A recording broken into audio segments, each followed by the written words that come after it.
में नीलम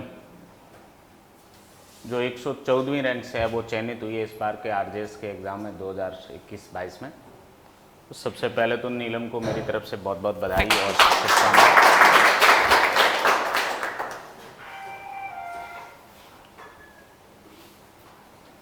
एग्ज़ाम के अंदर ये 3 फेस एग्ज़ाम है, प्रीलिम्स, मेंस और इंटरव्यू, और बहुत अनसर्टेनिटी रहती है हर स्टेज पे। प्रीलिम्स क्लियर होगा या नहीं होगा, इंटरव्यू फेस कैंडिडेट का भी इसकी भी गारंटी नहीं है। तो इतने हज़ारों स्टूडेंट्स में से छंट के और 120 की फाइनल जो चयनित सूची थी उसके अंदर शामिल हुई, तो इसके पीछे बहुत मेहनत है और इनकी लगन और मेहनत का है वो निरंतरता, उस सब का है वो परिणाम है। बहुत ज़्यादा आप लोगों का समय लिए बिना जो है नीलम को आमंत्रित करता हूँ। नीलम ने अपने कोचिंग सेंटर के अंदर इंटरव्यू के टाइम में वो ज्वाइन किया था, इंटरव्यू की सारी क्लासेस वगैरह है वो लीड नीलम ने, और अल्टीमेटली अब वो इस एग्ज़ाम के अंदर वो सेलेक्ट रही। यस नीलम आइए।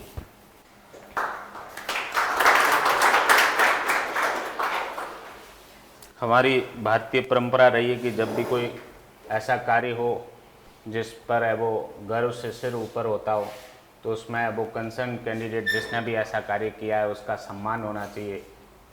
उसी परंपरा का निर्वहन करते हुए सबसे पहले मैं जो है वो नीलम को माल्यार्पण करके और स्वागत है वो करता हूँ, सम्मान देता हूँ।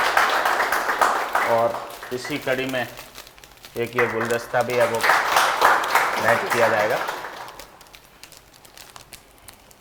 बहुत बहुत बधाइयाँ और शुभकामनाएं नीलम को इस एग्ज़ाम को क्रैक करने के लिए, इस एग्ज़ाम में फाइनली है वो सेलेक्ट होने के लिए।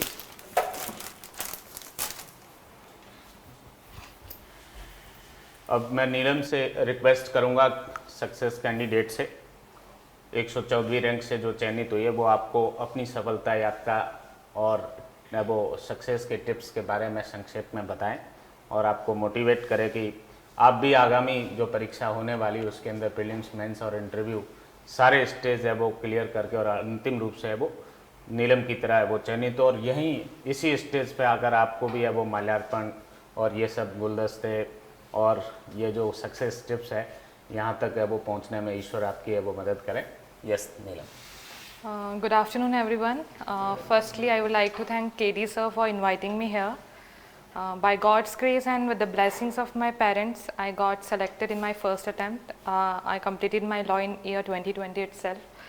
स्ट्रैटेजी की अगर मैं बात करूँ तो मैं बहुत ही सिंपल स्ट्रैटेजी पे मैंने रिलाई किया था थ्रू आउट द प्रिपरेशन। वो ये थी कि limited resources, multiple revisions and lot of practicing answer writings. Resources limited होने बहुत इंपॉर्टेंट है, तो आप लोग भी अपने रिसोर्सेज को बहुत इंपॉर्टेंट रखें, लिमिटेड रखें, क्योंकि रिवीजन हमें बहुत बार करना होता है, मेंस के टाइम भी और प्री के टाइम भी। तो जितने लिमिटेड रिसोर्सेज रहेंगे उतना आप लोग क्लियर रहेंगे और रिवाइज करने में उतनी ही आपको आसानी रहेगी। जिसके अंदर बेयर एक्ट्स आपका फाउंडेशन होना चाहिए, क्योंकि बेयर एक्ट्स के बिना कुछ भी नहीं है इस एग्ज़ाम में। बेयर एक्ट्स को आप पेज 1 से पेज लास्ट तक पढ़ने की हैबिट डालिए और हर सेक्शन को बहुत इम्पॉर्टेंट तरीके से पढ़िए, क्योंकि इस बार का जो प्री का पेपर था आप लोगों ने देखा होगा काफ़ी क्वेश्चंस नॉन इम्पॉर्टेंट एरियाज़ जो हम समझते हैं नॉन इम्पॉर्टेंट एरियाज़ उसमें से आए हुए हैं। तो कुछ भी छोड़ना नहीं है आपको प्री के पर्सपेक्टिव से। स्पेशली एक एक सेक्शन और एक एक लाइन और एक एक वर्ड बेयर एक्ट का बहुत इम्पॉर्टेंट है, तो बहुत डीपली और थॉरोली बेयर एक्ट्स की रीडिंग आप अभी से करना स्टार्ट कर दीजिए, क्योंकि बेयर एक्ट्स में से ही सब कुछ आएगा, प्री में भी मेंस में भी, अदर देन केस लॉस। तो बेयर एक्ट्स आपका बहुत फाउंडेशन होना चाहिए और बेयर एक्ट्स को आप बहुत अच्छे से आप पढ़ें और उतना ही आप उसका रिवीजन करें। और आंसर राइटिंग की मैं इसलिए बात कर रही हूँ क्योंकि मेंस के अंदर जो है वो 300 मार्क्स का पेपर हमें लिखना होता है और 300 में से मार्क्स उसी के अच्छे आएंगे जिसने जितनी आंसर राइटिंग की प्रैक्टिस की हुई होगी। तो आप अभी से ही जैसे जैसे आपकी क्लासेस में टॉपिक्स कवर होते जाए वैसे वैसे आप उन टॉपिक्स के जो भी क्वेश्चंस है जो सर देते हैं या जो भी प्रीवियस ईयर पेपर्स में आए हुए हैं उसको आप अभी से लिख के देखें और सर से एक बार चेक करवाइए कि कैसा आंसर होना चाहिए और क्या इसमें ऐड ऑन होना चाहिए या क्या नहीं लिखना है इसके अंदर एडिशनल। सर की टेस्ट सीरीज़ भी आप ज्वाइन कर सकते हैं। मैंने टेस्ट सीरीज़ सर की ज्वाइन नहीं की थी, लेकिन मैंने कुछ दिन पहले ही सर के टेस्ट सीरीज़ के पेपर्स देखे हैं। मुझे बहुत अच्छे लगे। मेजर के आपको हर जगह मिल जाएंगे टेस्ट सीरीज़ के पेपर, जो मेजर के तो सब कवर कर देते हैं क्वेश्चंस, लेकिन अगर आप सर की टेस्ट सीरीज़ देखेंगे तो सर ने माइनर के जो क्वेश्चन पेपर्स है वो भी बहुत सिस्टमेटिक तरीके से डिज़ाइन किए हुए हैं। हर एक माइनर को सर ने अलग पेपर के अंदर डिवाइड किया हुआ है, और उन क्वेश्चंस के अगर आप वो क्वेश्चंस भी कर लेते हैं तो पूरा माइनर आपका उसमें कवर हो रहा है। आप एक बार खुद पेपर लेके ज़रूर देखिएगा, आपको खुद को पता चलेगी ये बात। और कई माइनर्स के सर ने 2-2 पेपर भी बनवा रखा है, तो लास्ट में अगर अपन सिर्फ उन पेपर्स के क्वेश्चन भी ढंग से कर लेते हैं मेंस से पहले, तो बेयरक्ट ऑटोमेटिकली उसमें कवर हो रहा है। सर से वैसे मैं ऑफिशियली इंटरव्यू के टाइम से कनेक्ट हुई थी। इंटरव्यू की क्लासेस के लिए मैंने केडी एडवांस्ड लॉ क्लासेस को ज्वाइन किया था, और जो इंटरव्यू की गाइडेंस मुझे सर ने दी और जो बाकी रिस्पेक्टेड मेंबर्स ने दी जो इंटरव्यू के टाइम पे गाइड करते थे हमें, मेरे लिए पर्सनली वो बहुत ही फ्रूटफुल रही सर की क्लासेस। मैंने सर को ब्लाइंडली फॉलो किया था इंटरव्यू के टाइम पे, जैसा मुझे सर गाइड करते जा रहे थे मैं वैसे वैसे अपनी इंटरव्यू की प्रिपरेशन करती जा रही थी। मैंने पूरी क्लासेस सर की ज्वाइन की थी। मैं बहुत रिलीजियसली सर की क्लासेस लेती थी, क्योंकि सर बहुत छोटी छोटी चीज़ें हमें बताते थे कि आपको किस तरीके से प्रेजेंट करना है अपने आप को, क्योंकि नॉलेज के अंदर लिखने के टाइम हम सब कुछ लिख देते हैं, लेकिन इंटरव्यू के टाइम पे एक लिमिटेड नॉलेज ही हमें शो करनी होती है इंटरव्यू बोर्ड के सामने। जो पूछा जाता है सिर्फ हमको वही बताना होता है, तो ये चीज़ भी बहुत इंपॉर्टेंट हो जाती है इंटरव्यू के टाइम पे कि हमें आंसर्स किस वे में देने हैं और कितना देना है आंसर्स। तो मुझे तो बहुत ही फ्रूटफुल रही सर की क्लासेस, तो उसके लिए again thank you so much sir. और इंटरव्यू मेरे लिए स्टार्टिंग से बहुत फोबिया का फैक्टर था, क्योंकि मुझे बहुत डर लगता था इंटरव्यू से। मुझे ये लगता था कि मैं मेंस कर लूँगी, प्री कर लूँगी, लेकिन इंटरव्यू में मैं बहुत डरी हुई थी। लेकिन जिस दिन मेरा 21 अगस्त को इंटरव्यू था, जब मैं बाहर निकली एकेडमी के गेट से, तो सबसे पहले मैंने फादर को यही बात बोली थी। मुझे नहीं पता कि मेरे मार्क्स अच्छे आएंगे या नहीं आएंगे, लेकिन जो ये 30 से 35 मिनट का जो मेरा इंटरव्यू चला, वो मेरी पूरी आरजेएस की जर्नी का बेस्ट पार्ट रहेगा। और फॉर्चुनेटली मार्क्स भी अच्छे आ गए। एंड इंटरव्यू सर 18 आए थे मेरे। 18 गुड। और ये मेरी मतलब इंटरव्यू मेरी प्रिपरेशन का बेस्ट पार्ट है। तो again thank you to the whole team of the KD advanced law classes.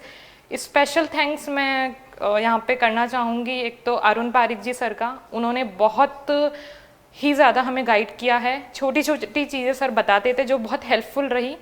Arvind Bhatt साहब का, क्योंकि उन्होंने 2 या 3 मोटिवेशनल लेक्चर्स हमारे लिए। इंटरव्यू के टाइम पे बहुत ज़रूरत होती है मोटिवेशन की, क्योंकि हम बहुत डरे हुए रहते हैं, बहुत नर्वस रहते हैं। तो सर काफ़ी बताते थे हमें कि एक कॉन्फिडेंस होना कितना इम्पॉर्टेंट है, क्योंकि आधा गेम कॉन्फिडेंस ही कवर करवा देता है इंटरव्यू के अंदर। तो अरविंद सर की जो क्लासेस थी वो बहुत हेल्पफुल रही मेरे लिए। और स्पेशल मेंशन मैं यहाँ पे गजराज सिंह सर का भी करना चाहूँगी, क्योंकि सर खुद सर्विस में होते हुए रात को हमारे ऑनलाइन मॉक्स लेते थे। 8 से 10 बजे के बीच का उनका वो रहता था टाइम। तो वो खुद पूरे टाइम अपनी जॉब करके रात में हमारे लिए टाइम निकालते थे, और उनका जो फोकस रहता था ऑनलाइन मॉक्स और ऑनलाइन क्लासेस में, वो हमें कॉन्स्टिट्यूशन और जो करंट लीगल हैपनिंग्स चल रही थी उस टाइम पे, उस पर रहता था।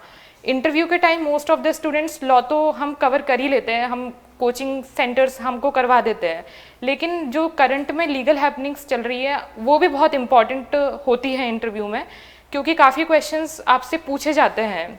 ज़रूरी नहीं है कि आपका इंटरव्यू लॉ ओरिएंटेड ही चले।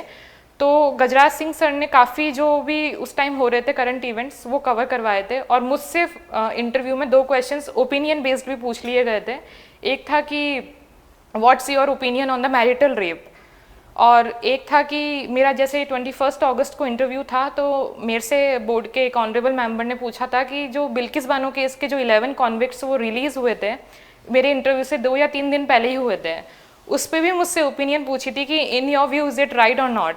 तो जब तक आपको उन इश्यूज़ के बारे में पता नहीं होगा और आप उन इश्यूज़ पे अपनी ओपिनियन फ्रेम नहीं कर पाएंगे, तो आंसर देना थोड़ा मुश्किल हो जाता है। और इंटरव्यू में मुझे ऐसा लगता है पर्सनली कि एक एक क्वेश्चन बहुत इंपॉर्टेंट है। तो इंटरव्यू किसी भी स्टेज को आप लाइटली ना लें। इंटरव्यू ऑल्दो है लास्ट स्टेज, फर्स्ट 2 क्लियर होंगे तभी अपन इंटरव्यू में क्वालिफाई करेंगे, लेकिन हर स्टेज इम्पॉर्टेंट है। तो आप वैसे सर से अच्छा कोई गाइडेंस है नहीं, मैं भी सर की गाइडेंस में ही पूरा इंटरव्यू की प्रिपरेशन मैंने की थी एंड मुझे बहुत हेल्पफुल रहा सर का जो भी गाइडेंस था।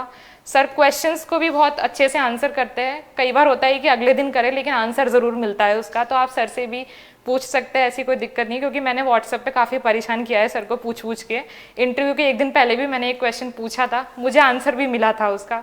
सो thank you so much sir and thank you to the entire team of KD advanced law classes. Thank you.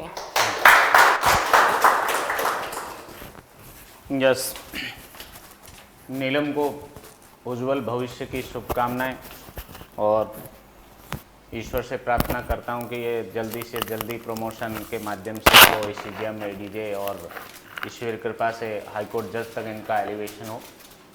यही मेरी है वो ईश्वर से प्रार्थना और है वो आकांक्षा है वो रही।